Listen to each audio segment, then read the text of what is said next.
Sénateur Wu. Suite du débat. Bon après-midi, honorables collègues. Je commence à sentir un peu le même effet que lorsque c'est la dernière journée d'école et je réalise que je suis ici entre la fin de la journée et le reste de la journée. J'aimerais remercier entre autres le parrain du projet de loi pour son bon travail afin de faire avancer ce projet de loi important. J'ai déjà indiqué dans un courriel que je vais proposer 2 amendements. Et j'ai fait part de mon intention très tôt au début lors du comité plénier des sujets sur lesquels mes amendements porteraient. J'aimerais dire que j'appuie le projet de loi C5 pour toutes les raisons qui ont été émises par ceux qui appuient ce projet de loi. Et pour cette raison, mon amendement est cohérent avec le projet de loi. Non seulement cohérent,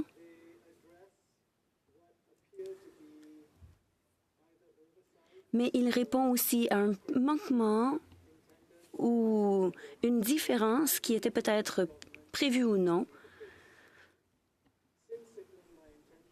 Lorsque j'ai fait part de mon intention,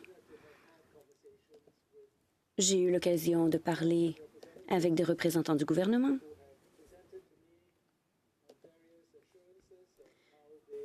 Qui m'ont fait part du fait qu'ils reconnaissaient les défauts que j'avais soulignés dans le projet de loi et viseraient à corriger ces erreurs. Je ne ferai pas part de plus de détails de ces conversations privées, mais j'en parlerai plus longuement à la fin de mon discours. Chers collègues, les 2 éléments que je soulèverai ont trait à un manquement, une différence plutôt dans le projet de loi qui est sorti de la Chambre des communes. Le projet de loi établit différents facteurs afin de déterminer les projets qui sont d'intérêt nationaux. Il y a 5 critères afin de déterminer ces projets. Il y a aussi une nouvelle disposition dans le projet de loi qui a été proposée par la Chambre des communes et adoptée par cette dernière, qui établit un registre par lequel il y aura des rapports émis sur les projets qui sont jugés comme étant d'importance nationale, ont respecté les critères de sélection de projets. Ces critères, cette liste de critères, étonnamment, dans le registre, ne correspond pas à la liste de facteurs dans le projet de loi. Et l'élément qui manque est l'élément E, qui dit, je cite, doit contribuer à la croissance écologique et à l'atteinte des objectifs en matière de changement climatique pour le Canada. C'est étrange qu'on établisse des critères pour des projets sans demander de faire rapport sur les raisons de la sélection. Le sénateur Youssef a mentionné que ce n'est pas l'intention du gouvernement, et je crois que c'est vrai. Le gouvernement fera ce qu'il peut pour remédier à la situation. Toutefois, ça nous permet de poser la question, comment est-ce que cet écart s'est produit? Et il semble que c'était un amendement qui a été proposé en comité par un député conservateur. Peut-être que les gens n'ont pas prêté attention, mais cet amendement a été adopté.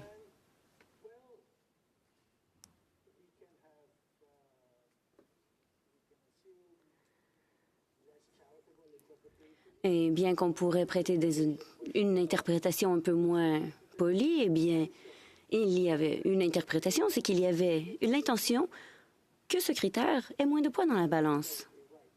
Et je ne crois pas que ce serait une chose appropriée à faire.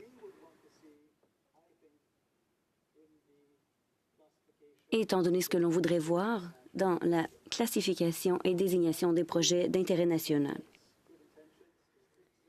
J'ai confiance que le gouvernement réglera ce problème le plus rapidement possible. Il pourrait le faire sans amendements ici, mais nous sommes dans une situation de gouvernement minoritaire et il peut y avoir des esprits partisans en Chambre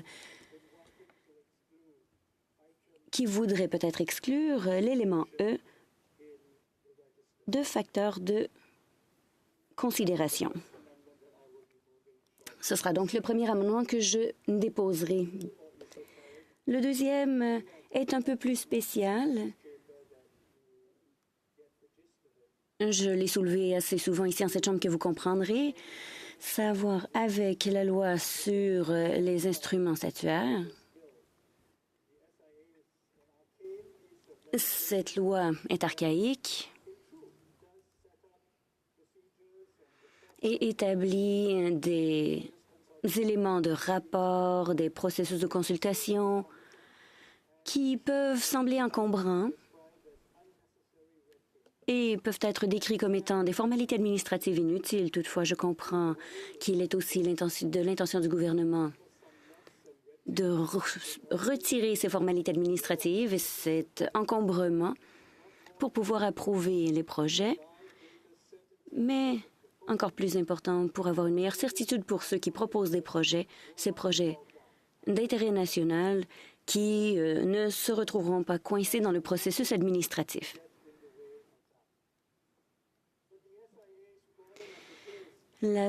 Cette loi, toutefois, telle qu'elle est, inclut une disposition qui donne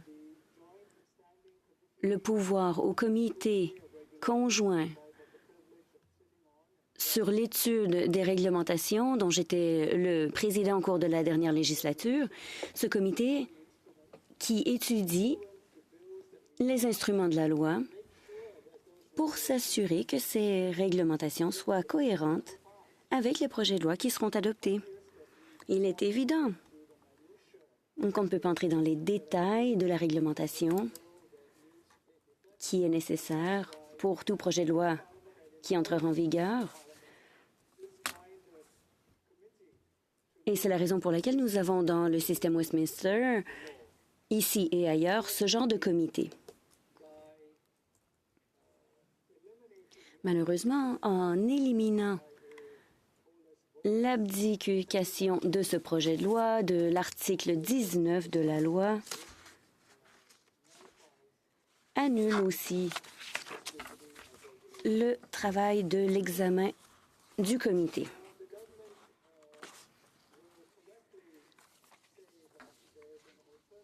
Le gouvernement dira certainement qu'il y a un mécanisme alternatif qui a été établi dans la Chambre des communes. Il y a un comité d'examen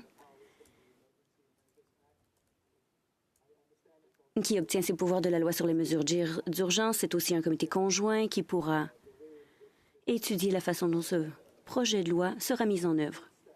C'est une bonne étape.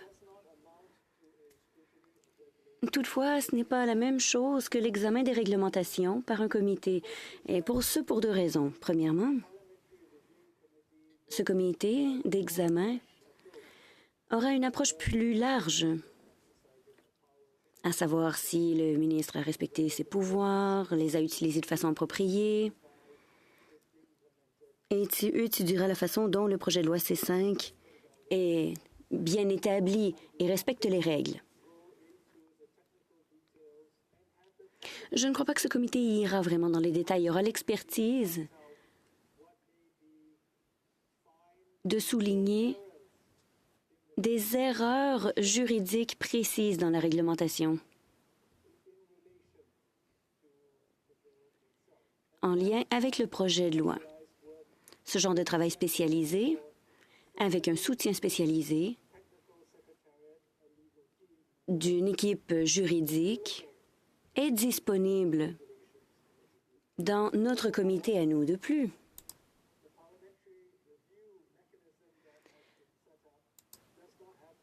le mécanisme d'examen établi par le Parlement n'aura pas la possibilité de rejeter certaines mesures. Il pourra peut-être poser des questions à différents fonctionnaires et aux ministres, mais ne pourra pas nécessairement rejeter une disposition. C'est un mécanisme qui est très rarement utilisé, mais qui nécessite l'appui du comité au complet, un comité qui est non partisan au cours de la dernière législature. Nous avons eu la malheureuse expérience de devoir faire part de notre intention de rejeter une réglementation dans 5 aspects sur lesquels je ne m'étendrai pas. Mais le fait que nous ayons donné cet avis d'intention dans 5 projets de loi différents a mené à des corrections de la part des ministères. Et ce, dans certains cas, dans d'autres cas, le processus est encore en cours. Ce pouvoir est donc réel et peut avoir un effet positif afin que les normes soient conformes et c'est un pouvoir que l'on utilise avec une grande réserve. Ce comité n'utiliserait aucune autre approche dans l'examen de ces 5. Ce comité d'examen peut inclure l'étude de réglementation si cet amendement n'est pas adopté. C'est un élément qu'on pourra étudier ou que le gouvernement pourra proposer. Chers collègues, je lirai bientôt l'amendement. J'espère qu'il sera adopté, mais je ne demanderai pas de vote par appel nominal. Et s'il est rejeté, je me dirai qu'il a été rejeté parce qu'on fait confiance au gouvernement pour qu'il règle le problème lui-même et que cela se produira d'une façon ou d'une autre. Et donc, je propose que le projet de loi C5 ne soit pas maintenant lu une 3e fois, mais qu'il soit modifié à l'article 4, à la page 11, par adjonction après la ligne 27 de ce qui suit, 8.1, malgré le paragraphe 8, l'article 19 de la loi sur les textes réglementaires s'applique aux décrets pris en vertu des paragraphes 1, 3 ou 4 comme s'ils étaient des textes réglementaires. 8.2, malgré le paragraphe 8, l'article 19.1 de la loi sur les taxes réglementaires s'applique aux décrets pris en vertu des paragraphes 1, 3 ou 4 comme s'ils étaient réglementaires. B, à la page 12, par substitution à la ligne 6 de ce qui suit. Résultat énoncé aux alinéas 5, parenthèse 6A à E. C à la page 14, par adjonction après la ligne 7 de ce qui suit. 7.1, malgré le paragraphe 7, l'article 19 de la loi sur les textes réglementaires s'applique aux documents comme s'il était un texte réglementaire. 7.2, malgré le paragraphe 7, l'article 19.1 de la loi sur les textes réglementaires s'applique aux documents comme s'il était un règlement.